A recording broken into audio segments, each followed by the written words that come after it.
Be the Talk, episode 155, featuring Colleen Georges. Welcome to Be the Talk. We go behind the talk 7 days a week for tips and techniques to help you change the world. I'm Nathan Eckel, and a talker myself, I'm interviewing others who change the world with their talk. You can too, even if you've never given a talk before. Let's get started with today's show. We are live with Colleen Georges. Colleen, are you ready to talk? I'm ready to talk. Dr. Colleen Georges is a positive psychology coach, speaker, and author. She runs a private practice where she provides life and career coaching, leads community wellness groups, and delivers trainings and speaking engagements. Colleen is also a Rutgers University Lecturer. She's the co-author in 10 best-selling books, and she has been featured in various media, including the Huffington Post, Live Happy, and Mashable. Dr. Colleen Georges, welcome to the talk. Thank you, Nathan. Really excited to be here. I believe it was TEDx Rutgers talk that you were at, Rescripting the Stories We Tell Ourselves. And I'm going to be a little transparent here. I really related to your talk because as somebody growing up in a, really good faith tradition, I thought that if I imagined the positive or the best thing that could happen, that was prideful of me and that would lead to a fall and a haughty spirit before destruction. I mean, it's true, but I misappropriated. Yeah.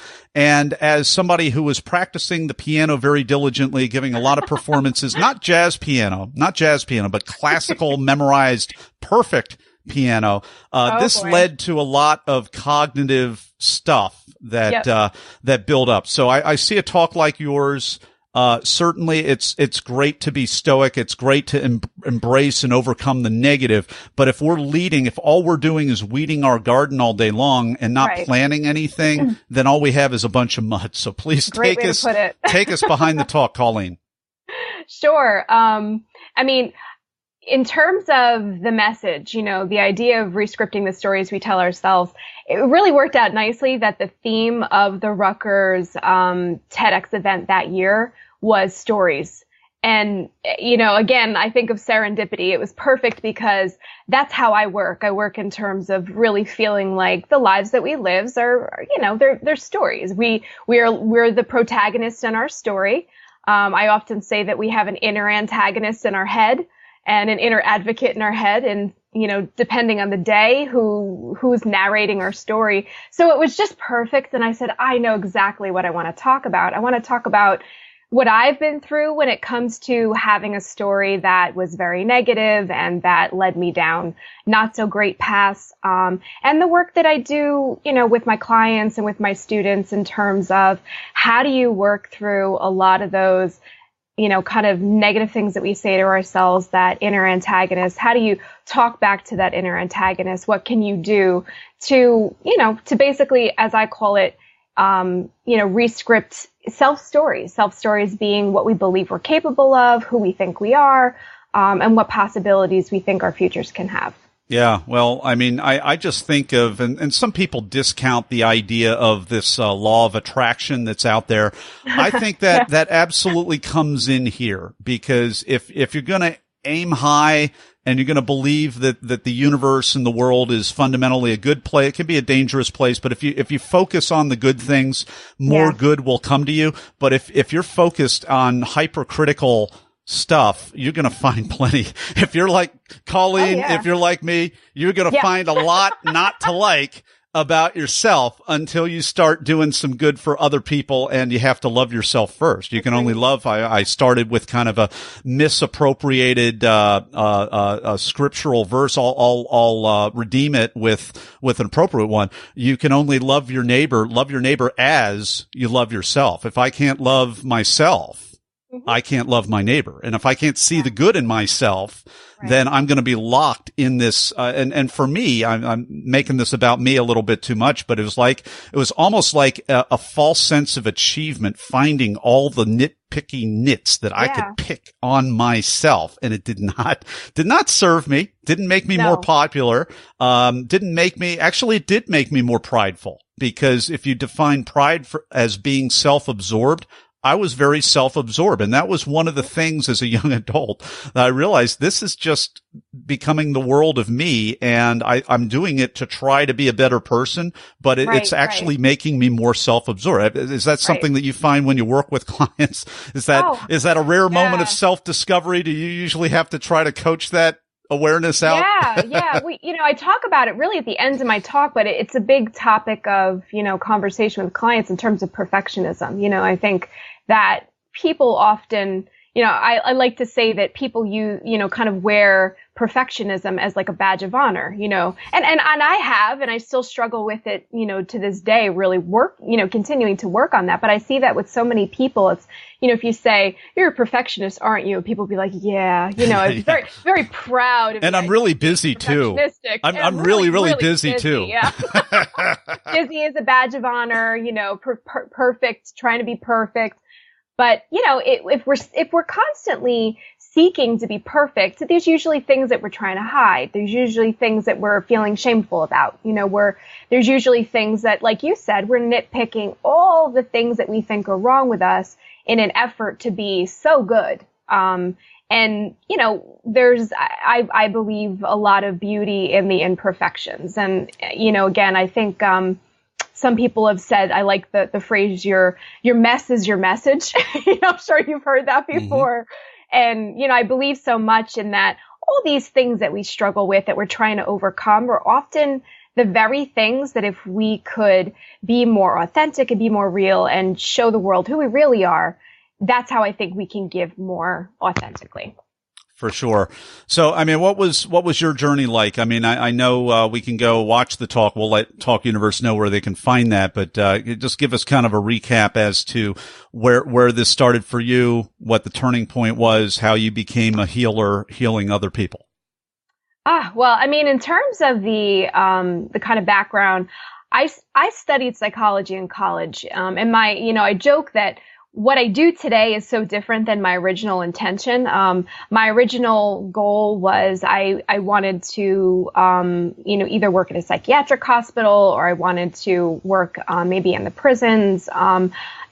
Just very, very different type of work. And I definitely have a sort of, fascination for abnormal psychology and that side of things. But I found that while that still remains of interest to me, what I ended up really enjoying once I got to graduate school was it started out working with college students and kind of being with students on their journey of, who am I, figuring out who I am in ways that I'm different from my parents, or different from the people that raised me, or different from maybe the communities that I grew up in, or how much of that is still me, what career am I interested in, and just being on the journey of people figuring out who they are. And how, also I think I fell in love with working with college students initially too, because college was like the worst years of my life. I mean, I was like a lost mess, and very was it the independence of it? Was it just all of a sudden the walls are lifted, you can do whatever you want and overload, or was it something else? I think it was feeling, it was getting the first D of my life. It was. You were one of those students. All right, Talk Universe. I'm real fast today. We're supposed to not have any judgment towarst anybody else, but you're one of those people.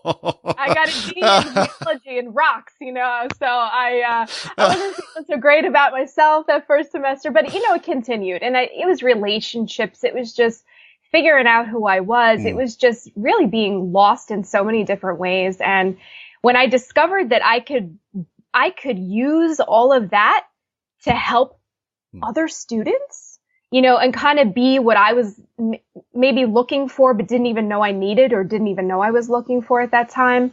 That's how I kind of got into that work. And then it expanded beyond that. I worked with college students for many years.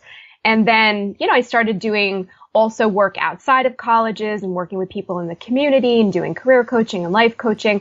And I've always gravitated towards positive psychology. The irony, again, being originally interested in abnormal psychology, positive psychology is where it's at for me. I'm very much a believer that, and this goes back to the stories again, is that we live out whatever label we give ourselves. So if I tell myself I'm ill, if I tell myself I'm sick, then that's what I am. And that's what I'm going to give the world.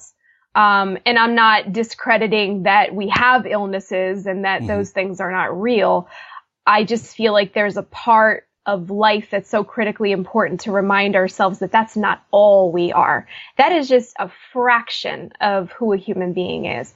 And we have many, many traits and labels and characteristics, and we have to give as much credence to the good ones as we often do to the not so good ones. So, Colleen, when was the discovery? When did you realize you had the power to actually help other people instead of just studying and being fascinated by all the strange things that we think about ourselves and others? I mean, I think in many ways early on, the first, job I ever had where I think I fully recognized that was in college. I worked with teenagers who were in foster care. And who were labeled, they're going to go with my labels again, labeled as emotionally disturbed. And I think that's where I began to crack down and break down and look at labels. And I thought, who determined that, that this is who this person is? And I found very quickly that those issues were just a very small part of who these teenagers were. And I much preferred focusing on all of the beautiful things within them, and that it was incredibly effective to do that. And I think that's where it began. And then it just continued in grad school, with the students I worked with there. I think I really continued to do that without understanding that it had a name, that it was positive psychology. I didn't know that until a couple years after its launch. So probably around the year 2000 was when I finally heard about it. It'd been out for about 2 years. And it's so recent. Yeah. I mean, I know it's 20 years ago. Some people are watching this and you're a little younger. Well, that was 20 years ago. It's like I was out of high school. I was out of high school. I was out of college. And then we find out about this positive psychology, and it's like, why I could have used this. I could have used this when I was in the third grade. It's like, where were you, Marty Seligman in the third? He was he was working. He was accumulating all of the reams and reams and reams of data, but he didn't publish it. I think the fascinating thing was that he was talking about learned helplessness. That's what he was doing. You know what I mean? Like, he started out doing the opposite. And sometimes, right, we have to walk through the darkness to find the light, so to speak. And I think he's doing all this research, that we're learning about in college about, dogs and rats in cages who learn that they can't get out because they've been zapped so many times. And then in 1998, I think he said a conversation with his daughter in the yard while gardening. I want to say she was about 5 years old or something like that. And she said something about how he was grumpy and how when she decided that she didn't want to whine anymore or whatever it was, that once she decided it, she stopped. And it was this whole kind of awakening for him about, the opposite, side of, learned optimism, basically. And here we go, positive psychology. So. Wow. Yeah. And I remember the first time, I think I was in college. I'd like to think I was in high school, but I don't think, I think I was in college. The multiple intelligences theory of Howard Gardner, which I used to teach as an adjunct in instructional design, doing the flagship, courses in adult learning theory and instructional design. And it's like, I thought that was a heresy. I was like, no, you have the verbal and then you have the math, and those are the two intelligences. And I'm not really good at either one of them, but I thought I was better at verbal, but apparently I'm 100 better at math, and I'm almost good enough. I was almost good, but I'm 100, if I was 100 better in math, I would get on the wall of the school, but I'm not, but all my friends are. It's like, you could tell, you could hear what's going on with me. I'm at many, many levels. So I'll let you have the final word on that. It's amazing that this stuff just comes by in life. And I guess, instead of stewing, we just take it and help other people. What are your thoughts on that?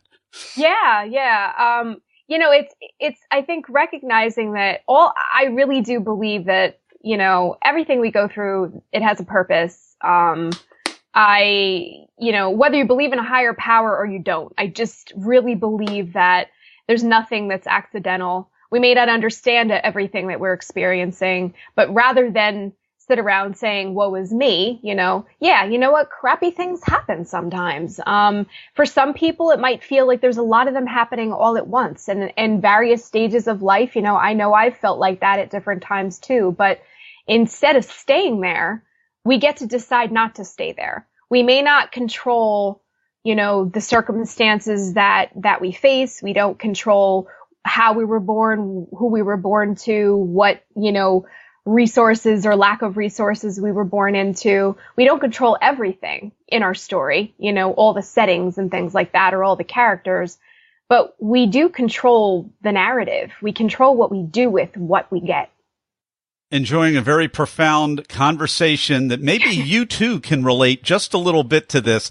Dr. Colleen Georges, who gave a great talk at TEDx Rutgers. It is called Rescripting the Stories We Tell Ourselves. We spent extra long on this because it is just it's so therapeutic for me personally. It's really why we did this, but we're going to pivot over to you now, Talk Universe, for a few questions in the Blitz round. People ask, how could I start a 7-day-a-week podcast?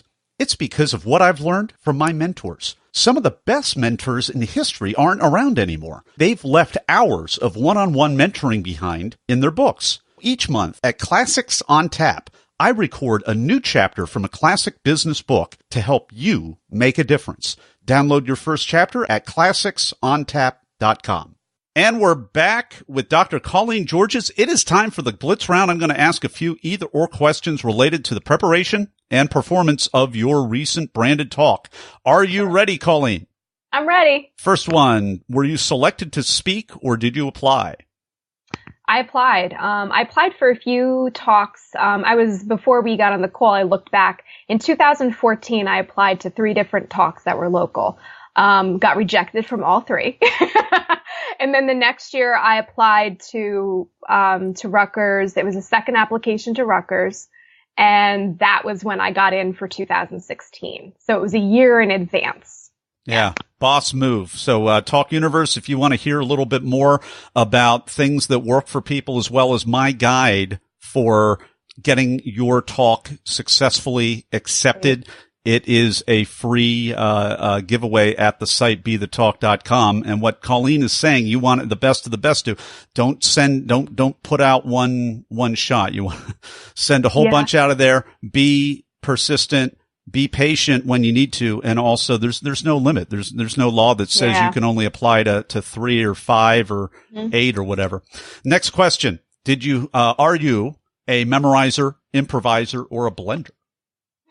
By nature, I'm an improviser. However, as we know for TEDx, that is, at least in my case, and I think in most cases, not an option, which was absolutely, very uncomfortable. So I hadn't memorized something in so many years that I don't even know when the last time I had memorized something is. I do know that the last time now that I memorized something was 2 years ago for the TED Talk, but it was really rough to memorize because I am totally a planned improviser. I put together a basic idea about what I want to say, and then it's all off the cuff. And that's how I do all my talks. Colleen, what's a tip, technique, or tool that helped you? A lot of writing and rewriting, which I did for at least a couple of months. Reworking it, practicing it until you get it down. My first version was 30 minutes long. You're only allowed 15 to 18. So I finally got it down literally to 7 and 58 seconds and 17 and 58 seconds. So a lot of practicing. I audio recorded myself. I listened to it over and over again. And then I'd practice again. I practiced out loud, walking, pacing by myself in my kitchen for weeks. I did that in front of my husband and my son in the living room. And then most importantly, the morning of, I didn't look at it. I did not look at my talk. They told me I was the opening speaker. I knew I had to be, I was going to be the first one up there. When I went into that place, I mingled with people. I talked to the other speakers. I talked to the coordinators, but I never once allowed myself to look at my speech. I said, we're done with that now. What's your advice to other people who have the honor of being selected to open out the event? I would say the same thing. I wouldn't look at it in that day. I think that if there's anyone that has nerves, which most people going into something like this do have at least some nerves, it's not healthy to be staring at it and if you don't know it, you're not going to know it. If you're not there yet, one more time ain't going to help. You need to distract yourself, act like a normal person, like it's another normal day. All right. That's what I would say. Talk Universe. If there's any doubt in your mind as to the veracity of what Colleen is saying right now, we are about 19 and a half minutes in the interview. I want you to just hit the rewind button and like on the cassette and go all the way to the beginning of this interview, because that is what will happen to you. and this negative voice, can come in there. So you're going to know your stuff. If you're going to open it, just know your stuff. Some people might practice before they get there, I suppose, but when you're there, be there, be present. Yeah. Do not drive yourself up the wall. Nope. We've been enjoying this, conversation. It's a blitz round that we've been enjoying. It's kind of becoming a meta blitz round, when I'm telling you to rewind and listen to the whole thing again. But, it's a very fun one with Dr. Colleen Georges. And I want to let you know, as I promised, where you can go to actually check out her talk. We have a link to the show notes page, to the talk in the show notes page at BeTheTalk.com. The talk is called Rescripting the Stories We Tell Ourselves. And, so we'll have a link to that. We'll also have a link where you can check out all the amazing work of Colleen Georges at ColleenGeorges.com and, check it out there.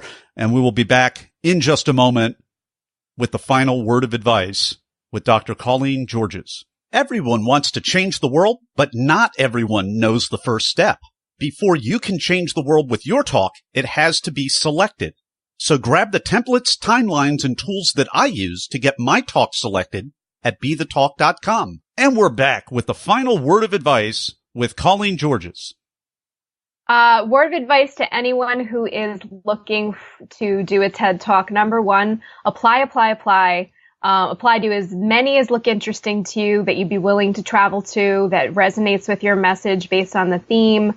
And don't be deterred by getting rejected. Most people do get rejected a few times before they do it. And no matter how terrified, because I was terrified, you find yourself at any point, do it anyway. And in terms of how you talk to yourself overall leading up to a talk or just in life overall, my advice is we need to be nicer to ourselves, not just to everybody else. I agree we need to do that too, but we need to be nicer to ourselves. Dr. Colleen Georges, thanks so much for coming on the talk today and sharing your wisdom with Talk Universe. Thank you so much, Nathan. Thanks for listening to Be the Talk. For tips and resources to help you change the world, go to BeTheTalk.com. See you tomorrow.